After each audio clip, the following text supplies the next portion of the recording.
কথা এটা যদি আল্লাহ পছন্দ করে এটাই ইবাদত। আজকে থেকে আমরা চিন্তা করব, আমি প্রকাশ্যে কোনো কথা বলি, প্রকাশ্যে কোনো কর্ম করি,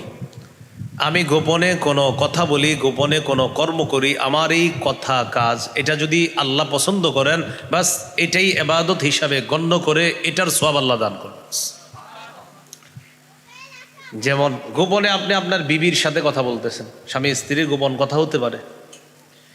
সেখানে আপনারা দুইজন আপনার সন্তানের সুন্দর ভবিষ্যৎ নিয়ে আলোচনা করতেছেন, এই যে আপনাদের গোপন আলোচনা, বাস এই কথাগুলাকে আল্লাহ ইবাদত হিসাবে গণ্য করে সওয়াব দান করবেন। তাহলে আবিধানিক অর্থ নত হওয়া, বিনয়ী হওয়া, পারিভাষিক অর্থ প্রকাশ্যে গোপনে যত কথা কাজ আমরা বলি করি এটা যদি আল্লাহ পছন্দ করেন, বাস এটাই ইবাদত। তা আজকে থেকে আমরা প্রতিটা কদম ফেলার আগে চিন্তা করব যে আমার প্রকাশ্য গোপনে কোনো কথা কোনো কাজ এটা আল্লাহ পছন্দ করেন কিনা,